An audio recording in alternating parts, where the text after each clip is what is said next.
Hello guys, what's up? We are back again for another video on my channel. अरे मेरा webcam कहाँ गया? छोड़ो,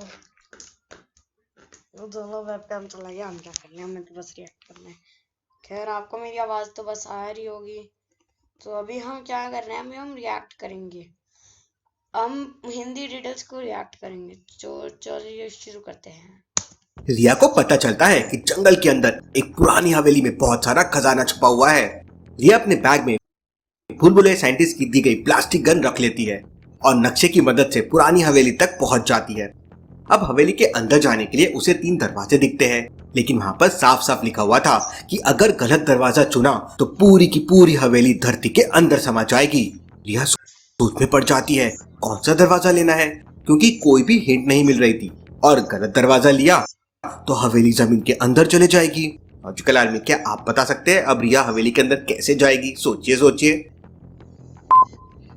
रिया पर हवेली के अंदर ऐसे जाएगी कैसे कि ये रस्सी लगी है, आपको दिख रही होगी। ये रस्सी से ऊपर चढ़ जाएगी, देखना यही होगा। ध्यान से देखिए, बगल में एक रस्सी लगी हुई है जो सीधे ऊपर की खिड़की तक जा रही है, इसलिए यह दरवाजा खोलने का रिस्क नहीं लेगी और रस्सी की मदद से अंदर चले जाएगी। और यह वही करती है, रस्सी की मदद से अंदर चले जाती है। लेकिन वहां का नजारा देख रिया के पैरों तले जमीन खिसक जाती है। वहां का सारा खजाना खाली हो चुका था और किसी इंसान के पैरों के निशान भी बने हुए थे। मतलब किसी ने पहले ही आके खजाना चोरी कर लिया है। लेकिन रिया समझ जाती है कि वो खजाना चोरी अभी अभी हुआ है और इसलिए रिया उन पैरों के निशान को फॉलो करते हुए आगे जाने लगती है। लॉजिकल आर्मी, रिया को कैसे पता चला कि खजाना अभी अभी चोरी हुआ है? सोचिए। यहाँ के घंटी ध्यान से देखिए, सारी शांत है।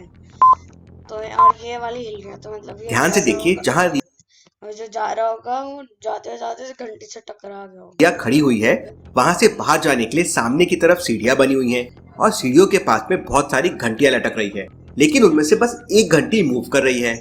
अगर हवा के कारण घंटी मूव कर रही होती तो सारी की सारी घंटियां मूव कर रही होती। मतलब जो खजाना चोरी करने आया था वो घंटी से टकरा गया होगा, इसलिए घंटी मूव हो रही है। रिया उन पैरों के निशान को फॉलो करते हुए आगे जाने लगती है और आगे चलकर एक जगह पे फंस जाती है। उसे चारों तरफ दीवार नजर आती है। अब क्या करेगी रिया? कैसे बाहर आएगी रिया? रिया सोच में पड़ जाती है कि जरूर यहाँ पे कोई सीक्रेट दरवाजा होगा, लेकिन कहाँ है वो दरवाजा और कैसे ढूंढेगी रिया वो दरवाजा? सोचिए लॉजिकल आर्मी। यहाँ पे देखिए एक लाइन है सनलाइट की, तो ये वहां इधर से आ रही होगी। अगर रिया इधर कुछ करे तो शायद वो दरवाजा खुल जाए। लॉजिकल आर्मी, ध्यान से देखिए, राइट साइड वाली दीवार पर धूप की एक हल्की सी लाइन आ रही है। इसका मतलब दरवाजा लेफ्ट साइड वाली दीवार पे होगा। रिया अपनी प्लास्टिक गन निकालती है और लेफ्ट साइड वाली दीवार पर फायर करती है। दीवार से टकराते ही बुलेट ब्लास्ट हो जाती है और वहां पर निकलने के लिए एक दरवाजा बन जाता है। वैसे एक बात बताऊं भैया, आपने दरवाजा नहीं ढूंढा है, आपने बस दीवार तोड़ी है। और रिया वहां से बाहर आ जाती है, लेकिन सामने जंगल ही जंगल था और आगे जाने के लिए रिया को कोई हिंट नहीं मिल रहा था। लगता है इस बार रिया को खाली हाथी वापस जाना होगा। चोर खजाना लेके भाग गए हैं। चलिए अगली पहेली देखते हैं। आलिया अपनी स्कूटी से कहीं जा रही थी, तभी अचानक रास्ते में उसकी स्कूटी खराब हो जाती है। आलिया स्कूटी को स्टार्ट करने की काफी कोशिश करती है, लेकिन स्कूटी स्टार्ट नहीं होती। तभी वहां पर 3 कार आती है। आलिया को देखकर तीनों कार वाले वहां रुक जाते हैं। लॉजिकल आर्मी, क्या बता सकते हैं आलिया को तीनों में से किसके साथ लिफ्ट लेनी चाहिए, ए, बी या सी? सोचिए लॉजिकल आर्मी। ये आलिया को जो ना ए के साथ ले लेना चाहिए, क्योंकि ये ड्रिंक एंड ड्राइव कर रहे हैं। और आलिया को सी के साथ भी नहीं लेना चाहिए, क्योंकि वो तो ठीक है, लेकिन उसने बेल्ट नहीं लगाई है। लेकिन उसका आलिया वो बी के साथ ले सकती है, क्योंकि वो उसने बेल्ट भी लगाया, ड्रिंक एंड ड्राइव नहीं कर रहा है। ड्रिंक एंड ड्राइव तो कर रहा है, लेकिन वो शराब नहीं पी रहा है।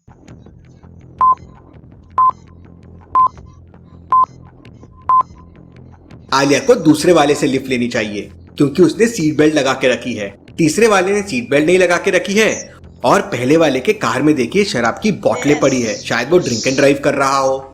लॉजिकल आर्मी, हमेशा ध्यान रखिए कार में सीट बेल्ट लगाए। सीट बेल्ट आपको हमेशा सेफ रखेगी। अपने पेरेंट्स को भी सीट बेल्ट हमेशा लगाने के लिए कहिए।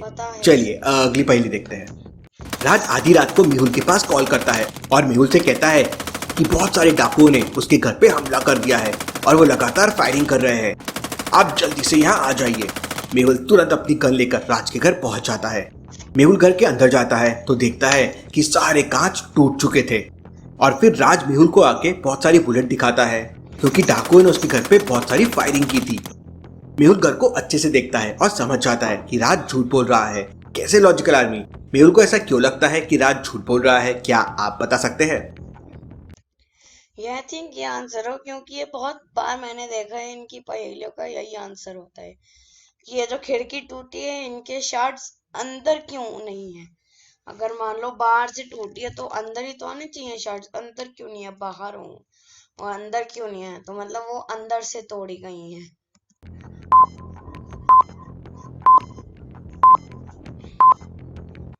अगर घर के बाहर से फायरिंग होती तो खिड़कियों के कांच घर के अंदर टूटते, लेकिन आप देखिए खिड़कियों के पास अंदर एकदम साफ है। तो मेहुल बाहर जाके देखता है तो कांच के टुकड़े घर के बाहर होते हैं, मतलब कांच को अंदर से तोड़ा गया है। इसलिए मेहुल समझ जाता है कि राज झूठ बोल रहा है। चलिए अगली पहेली देखते हैं। रज्जू को जंगल में रहने का बहुत शौक था, इसलिए रज्जू अपने दोस्तों के साथ मिलकर जंगल में एक नया घर बनाता है। लेकिन अचानक एक दिन सुबह सुबह रज्जू की मौत हो जाती है। पुलिस तो आई है लेकिन इनका चेहरा देखो इतना बड़ा है, इनके आम बाजू देखो इतने छोटे। और एक और बात, रंजू नाम अजीब सा नहीं है थोड़ा।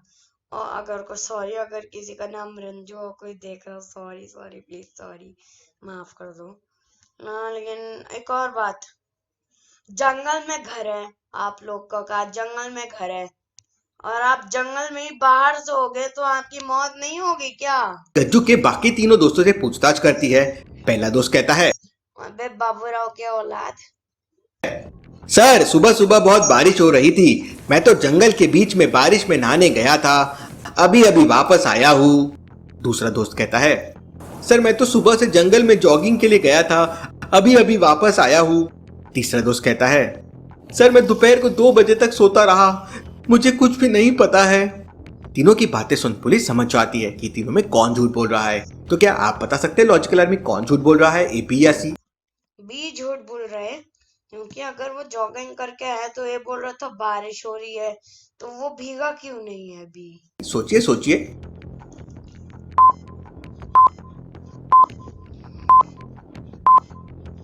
दूसरा वाला दोस्त झूठ बोल रहा है, क्योंकि अगर वो अभी अभी जॉगिंग से आया है तो वो इतना साफ सुथरा कैसे रह सकता है? ना उसके जूते खराब हुए, ना उसके पैंट, ना उसका शर्ट, ऐसा कैसे पॉसिबल है? मतलब वो झूठ बोल रहा है। पुलिस समझ जाती है और उसे पकड़ लेती है। चलिए अगली पहेली देखते हैं। यश एक भूत को पकड़ के रात के करीब 2 बजे अपने घर की तरफ आ रहा था। यश की घड़ी जंगल वाले तालाब में गिर गई थी, इसलिए खराब हो चुकी थी। रास्ते में यश को डिटेक्टिव मेहुल दिखाई देता है। मेहुल अपनी कार से कहीं जा रहा गाड़ी देखो भैया के पास इतनी बड़ी गाड़ी है, पैसे वाला है था, लेकिन ये समझ जाता है कि डिटेक्टिव मेहुल नहीं बल्कि कोई और है। लॉजिकल आर्मी क्या बता सकते हैं यश को ऐसा क्यों लगा? सोचिए सोचिए।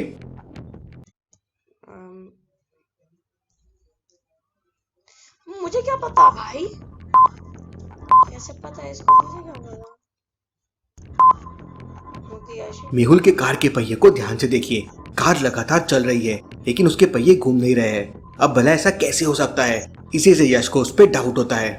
यश तुरंत अपनी बाइक की स्पीड तेज करता है और कार को ओवरटेक करके रोकने के लिए कहता है। ड्राइवर यश को देख तुरंत मम्मी बन जाता है, लेकिन यश तो यश है, तुरंत अपनी गन निकालता है और उसे पकड़ लेता है। चलिए अगली पहेली देखते हैं। एक बहुत बड़े अमीर आदमी की सुबह सुबह मौत हो जाती है। पोस्टमार्टम में पता चलता है कि उसकी मौत चाय पीने से हुई है, क्योंकि चाय में जहर था। पुलिस उसके तीनों नौकर से पूछताछ करती है। पहला नौकर कहता है, सर मैं तो मालिक के लिए किचन में सुबह सुबह चाय बना रहा था, लेकिन तभी गलती से नींबू का एक टुकड़ा गिर गया, लेकिन मैंने चाय छानकर मालिक को दे दी। अब भला नींबू के टुकड़े से कोई मर कैसे सकता है? दूसरा नौकर कहता है, सर मैं तो सुबह सुबह बगीचे में बैठकर मेडिटेशन कर रहा था, मैंने किसी के चिल्लाने की आवाज सुनी थी, लेकिन मैं मेडिटेशन में व्यस्त था। तीसरा नौकर कहता है, सर चाय पीने से पहले हमारे मालिक थोड़ा सा पानी पीते थे, मैंने मालिक को ग्लास में पानी दिया था, लेकिन मैंने उसमें कुछ नहीं मिलाया था। तीनों की बात सुनकर पुलिस समझ जाती है कि तीनों में कौन झूठ बोल रहा है। लॉजिकल आर्मी क्या आप बता सकते हैं तीनों में कौन झूठ बोल रहा है? 3 नंबर झूठ बोल रहा है। मुझे या तो 1 या तो 3 पे शक है, क्योंकि नींबू में, चाय में नींबू कोई नहीं डालता। और 3 पे, क्योंकि चाय से पहले पानी कोई भी नहीं पीता है। सोचिए सोचिए मैं 1 बोल रहा हूँ, क्योंकि और मुझे आपका आंसर कमेंट करके बताएं। थोड़ी सी ट्रिकी थी। पहला वाला नौकर झूठ बोल रहा है, क्योंकि अगर उबली हुई चाय में कटा हुआ नींबू का टुकड़ा गिर जाएगा तो चाय फट जाएगी, और फटी हुई चाय नौकर अपने मालिक को दे नहीं सकता, मतलब वो झूठ बोल रहा था। पुलिस समझ जाती है और उसे पकड़ लेती है। चलिए अगली पहेली देखते हैं। कुशल के सारे फल खत्म हो जाते हैं, इसलिए कुशल जंगल में एक बगीचे में फल तोड़ने के लिए जाता है। कुशल बहुत सारे फल तोड़ लेता है और उसके बाद कुशल की नजर एक पपीते के पेड़ पे जाती है और कुशल समझ जाता है कि ये पपीते का पेड़ नकली है।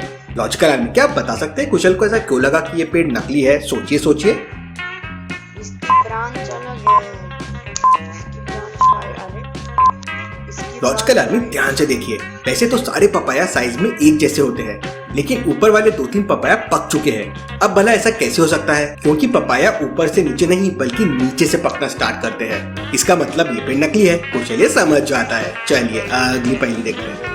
तीनों को ध्यान से देखिए और मुझे बताइए कौन रेस में चीटिंग कर रहा है, ए, बी या सी। सोचिए लॉजिकल आर्मी और मुझे आपका आंसर कमेंट करके बताएं।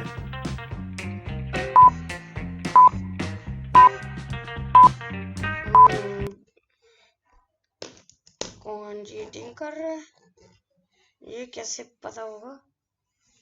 आई थिंक बी चीटिंग कर रही है। एक का एक पैर रोबोटिक है, दूसरे ने शू में नेल्स लगा रखे हैं और तीसरा नंगे पांव दौड़ रहा है। मुझे तो तीनों इलीगल लग रहे हैं। आपको क्या लगता है लॉजिकल आर्मी? अबे ये क्या मुझे कद्दू कमेंट में वाला जवाब है यार, ये क्या था? सो गाइस, मेरे को बस इतना ही, मैं बस ऐसे ही रिएक्ट करना चाह रहा था, एक वीडियो डालना चाह रहा था रिएक्शन की।